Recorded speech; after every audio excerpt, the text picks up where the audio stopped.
उद्या गुरुप्रतिपदा, खूप मोठा दिवस, खूप भाग्याचा दिवस. नरसिंह सरस्वती महाराज, दत्त महाराजांचे दुसरे अवतार यांच्या शैल्य गमनाचा दिवस. दत्त महाराजांनी 3 अवतार घेतले. पहिला अवतार म्हणजे श्रीपाद श्रीवल्लभ जे पिठापूरला, आणि दुसरा अवतार म्हणजे नरसिंह सरस्वती यांनी जन्म घेतला, तो म्हणजे अकोला जिल्ह्यातील कारंजा या गावी माता अंबाबाई आणि पिता माधव यांच्या पोटी. आणि चौथा अवतार म्हणजे आपले श्री स्वामी समर्थ महाराज. तर दत्त महाराजांचा जो दुसरा अवतार आहे तो म्हणजे नरसिंह सरस्वती, आणि त्यांचा शैल्यगमनाचा दिवस उद्या आहे, आणि तो दिवस गुरुप्रतिपदा म्हणून साजरा केला जातो. तर हा दिवस गुरुप्रतिपदा म्हणून का साजरा केला जातो बघा.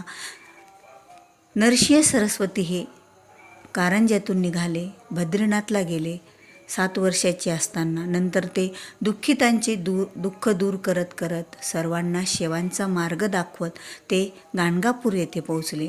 आणि ज्या वेळेला त्यांनी त्यांचा नरसिंह सरस्वती हा अवतार संपवला, तो दिवस होता गुरुप्रतिपदा.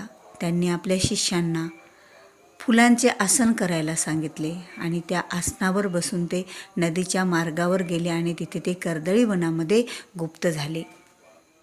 असा हा गुरुप्रतिपदेचा शैल्य गमनाचा दिवस. मग या दिवशी आपण नरसिंह सरस्वती महाराजांची पूजा, सेवा, आराधना केल्यास आपल्याला अनेक पटीनं फळ मिळत असतं. तर उद्या गुरुप्रतिपदा, खूप मोठा दिवस, म्हणून आपल्याला या ठिकाणी ही 5 फुले अर्पण करायची आहेत, ठेवायची आहे. आपल्याला जे मागाल ते खरंच मिळेलच, आणि आयुष्याचं आपल्या सोनं झाल्याशिवाय राहणार नाही. तर ती फुले कोणती आहेत आणि ती कुठे अर्पण करायची आहेत ते 5 झाडांची फुले आपल्याला या ठिकाणी अर्पण करायची आहेत, ठेवायची आहेत. ती कुठे ठेवायची आणि कशी ठेवायची आणि ती कोणत्या झाडाची फुले आहेत हे सर्व आपण या व्हिडिओमधून जाणून घेणार आहोत. त्यामुळे व्हिडिओ हा नक्कीच शेवटपर्यंत बघा. आपल्याला ही 5 प्रकारची फुले घ्यायची आहेत. पहिली म्हणजे आपल्याला प्राजक्ताची फुले घ्यायची आहेत. दुसरे म्हणजे आपल्याला तुळशीची मंजिरा घ्यायची आहे, म्हणजे तुळशीचं फूल. आणि बकुळा, शेवंती आणि गुलाब ही 5 प्रकारची फुले घेऊन एखाद्या स्वामी समर्थ महाराजांचं केंद्र जर तुम्हाला जवळ असेल तर तिथे तुम्ही स्वामींच्या चरणाशी जाऊन अर्पण करायचे आहेत. कारण बघा, सगळे दत्त महाराजांचे अवतार. तर जर तुमच्या ठिकाणी श्रीपाद श्री वल्लभांचं मंदिर असेल तिथे जा. तेही नसेल तर दत्त महाराजांचं मंदिर, मठ असेल तर तिथेही घेऊन फुले जा. किंवा नरसिंह सरस्वती महाराजांचं तुमच्या जवळपास कुठे तुम्ही तिथे जाऊ शकत असाल ते मंदिर असेल तिथे जा. आता कुठलंच मंदिर नाही आमच्याकडे, किंवा आम्ही कुठेही एखादं केंद्र पण नाही, मंदिर पण नाही की तिथे आम्ही जाऊन ही फुले अर्पण करावी आणि आपली इच्छा स्वामींना सांगावी, दत्त महाराजांना सांगावी, नरसिंह महाराजांना सांगावी, श्रीपाद श्री वल्लभांना सांगावी.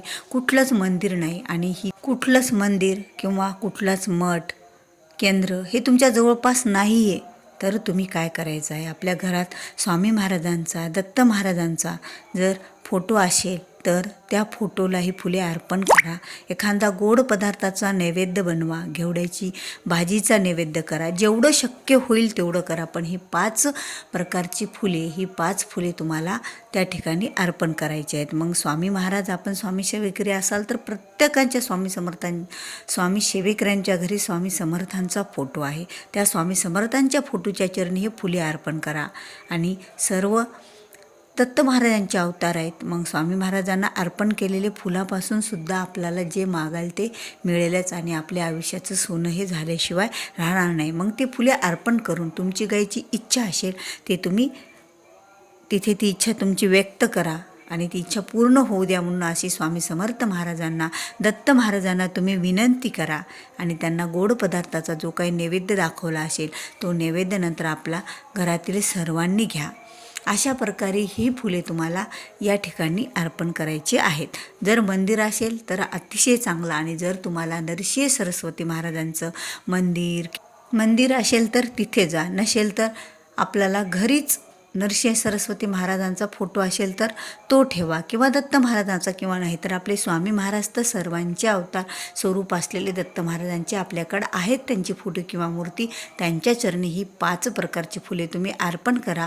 तुमची काही इच्छा असेल ती व्यक्त करा आणि महाराजांना सांगा की महाराज, मी खूप परेशान आहे, मला ह्या गोष्टीपासून मी वंचित राहिलेलो आहे, खूप मी प्रयत्न करत आहे नोकरीविषयी, विवाहाविषयी, कुठलीही तुमच्या जीवनातील समस्या असो, तुमच्या मुलाविषयी, नवऱ्याविषयी, धंदा चांगला चालत नसेल, व्यवसाय चांगला चालत नसेल, किंवा तुम्हाला एखाद्या काही अडचण असेल, कुठलाही प्रश्न असो आणि कोणतीही इच्छा असो, कोणतीही मनोकामना असो, ती पूर्ण होण्यासाठी तुम्ही प्रार्थना करा.